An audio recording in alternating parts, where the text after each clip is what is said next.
Wow, the fourth wall, right? On stage, the whole idea of tearing down the fourth wall is that you make eye contact with the audience, you connect, you leave the reality of the people here on stage, and you connect with the people out there. Exactly what we're doing now.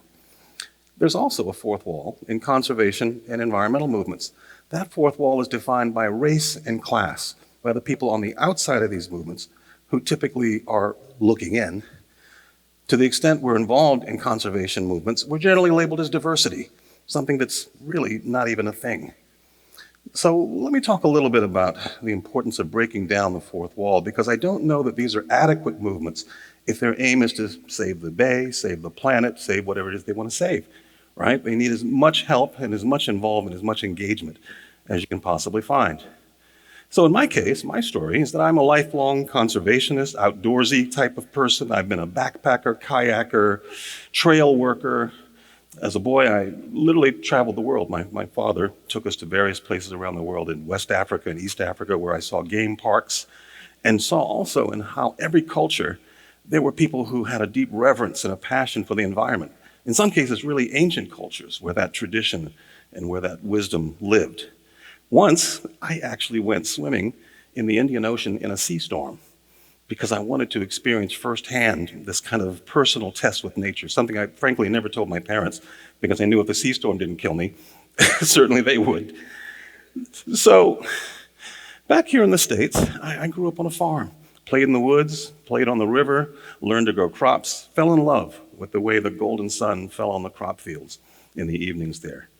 But it's weird to be viewed as diversity. If I walk on a trail here, and you know, this society we live in has a very odd way of dealing with people of color who wander off into places where we're not expected to be, right? I find myself on the trail and people will generally have me walk in front of them on the trail. I think the idea of a big black guy walking down the trail behind them is sometimes intimidating, but they also will sometimes say, "So, how did you end up on the Appalachian Trail?" As though somehow I need a rationale or a reason to be someplace where I'm not expected.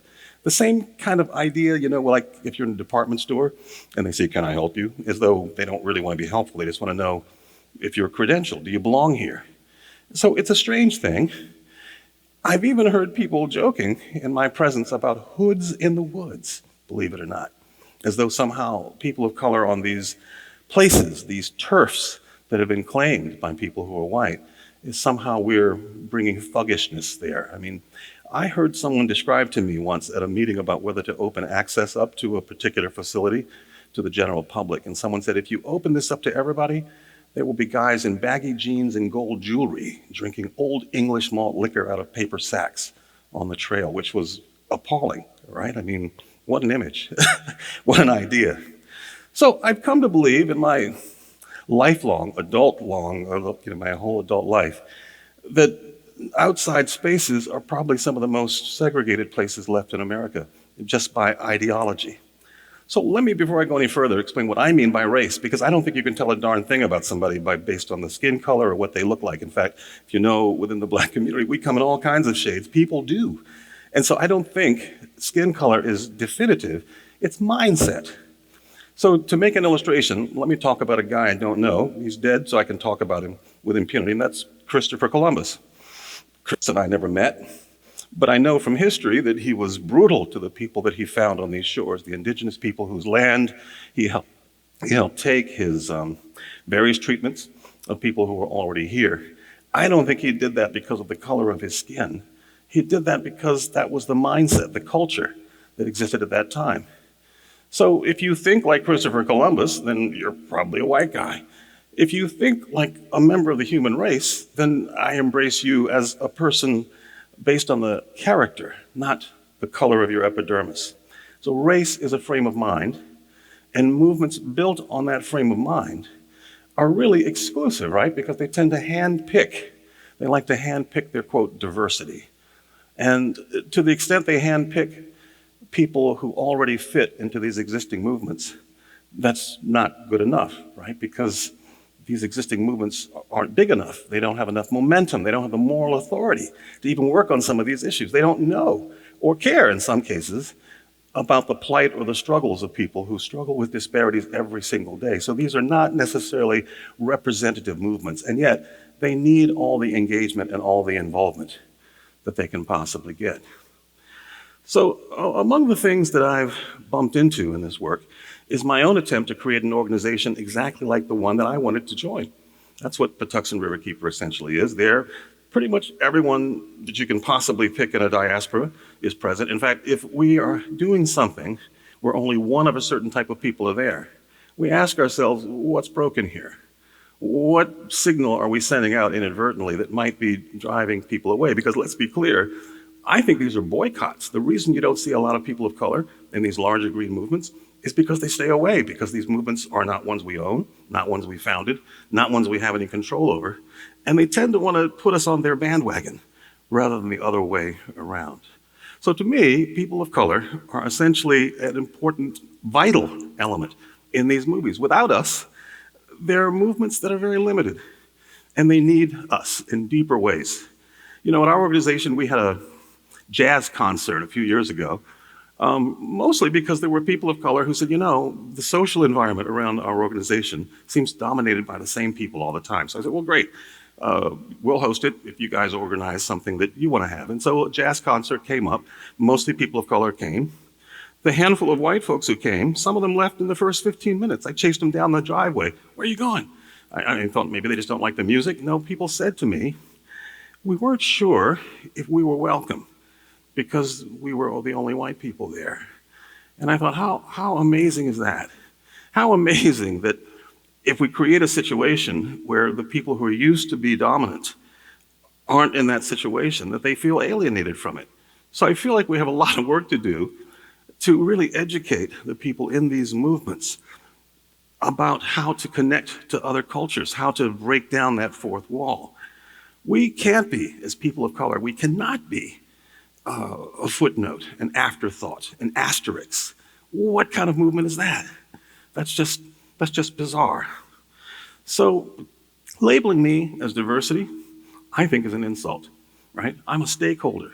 I have a role to play. I have a lifelong involvement with these issues. But I still find myself from the outside looking in because these movements themselves, I think, are founded upon an ethos that Christopher Columbus might have joined, quite frankly.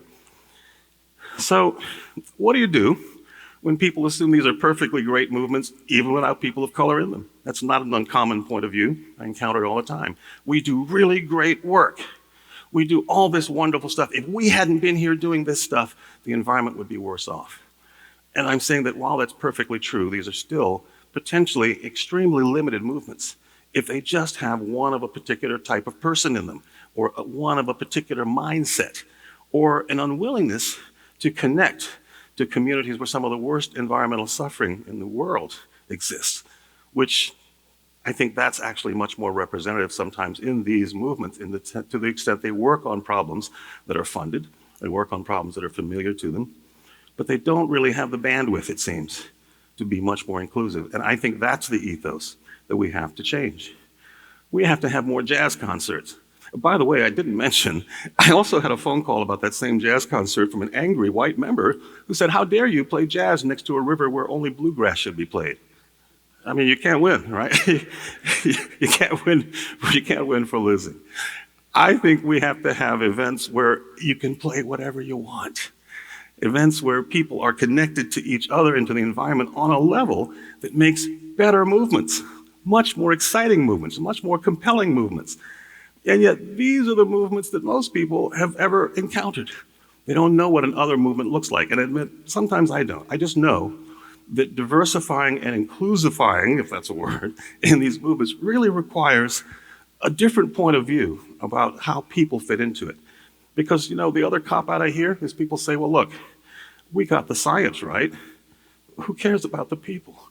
I mean, you know, I'm not making that up, right? I'm sure you've heard that too, that if you just have to get the science right and ignore what's going on with the people affected by that, those are not very compelling movements either. I'm not saying that science isn't important, but I'm also saying that science is not the compelling organizing theme that you need if you want to create a movement that's unstoppable. And those are the kinds of movements that we need. We, as people of color, have to insist that we change the ethos of these movements at every level, that we tear down that fourth wall, or else these movements will fail. They just don't have the mass. They just don't have the momentum. They don't have the new ideas and the fresh blood that robust movements need to have. Right? They need to take their mindset out of the Columbus era and push it into the era where we are now, right? Which is a world that has a very different set of standards. A guy walked up to me on the Appalachian Trail once and he said, I don't really care what color people are as long as they can keep up and do the same work I can do. And I thought, well, that's an interesting offer, but if the standard is set by the people already there, in other words, we can rise to the level of where he is, but we cannot surpass him because the gatekeeper has already decided that the standard is defined by the people already there in those movements. It's problematic. It really is. And my instinct is, after 20 years of riverkeeping and trying to do community organizing, it's a non-starter for communities that can address their own problems, come up with their own bright ideas, who might have a deep heritage in this stuff. So again, I've tried to create exactly the kind of movement that I myself would want to join, because I couldn't bring myself to join those other movements where the presumption was that I'm diversity. It just doesn't help me advance any aim or any point of view about the environment that I have because of this label that is applied to me the moment I walk in the door. So I've talked to people in large greens and have asked them what their vision is for diversifying these organizations. One guy, who's the chairman of a national organization board, he said, I don't know, Fred. I don't know what that vision is. I just know funders like that. Not a great prescription for the kinds of movements we need to actually change the world. We have to stop hand-picking our diversity, and that inclusion is hard, intentional work. At one of those parties that I mentioned, a person who happened to be white came up to me while people were dancing and said, "Is it okay for us to dance too?" And I thought, oh my gosh, boy, oh boy, do we have a lot of work to do. We need movements that have more dancing, more jazz, more bluegrass, more people, more mass, more moral authority to work on issues in places and spaces where we don't necessarily have the answers. Because I believe if these movements really could have figured these problems out, these wicked problems, they would have done so a long time ago. So they really need us as much as the expectations tend to be very low, right? Yeah, I've had people say to me, well, those people, they never donate. They don't really expect a groundswell of great stuff to happen. They largely see inclusion as something to be charitable, but not necessarily something that's going to be transformative in terms of the, in terms of the club or the movement itself. So deeper humility, better listening. We have to stop practicing this inadvertent supremacy, which is founded upon the assumption, if not the articulated idea, that white people will save the planet all by themselves and the rest of us will stand by and maybe applaud and pitch in now and again. But the idea is that our presence is not necessarily a means unto it, an end unto itself, but rather a means to an end that we have no control over. So I think those are better movements. And if we don't get on the stick, there's always Mars, which is a bad deal. If you look, there's no water there, really. And the folks who control the space program, these rich folks who now have privatized the space program, they'll get to handpick. If we don't fix this problem here, it will start all over again on Mars, right? So these are movements that could be much better, much more exciting, much more compelling. Like I said, more dancing, more engagement, more justice. As much as often enough, these are movements that are not focused on justice because that's a theme that may not be real or vivid to the people already in these clubs, that their bandwidth for saving the planet is very segmented. We want to save whales, turtles, crabs, various other wildlife. To heck with the people. Not so much interested in investing themselves in communities of color. So we boycott, we stay away. We fight, quite frankly, to regain our own voices and tell our own stories, and those are rich stories indeed. So those are the better movements. That's the kind of inclusion. So I reject diversity as a definition of anything meaningful or helpful. We need movements that are founded on, like I said, a much better and deeper ethos, all while raising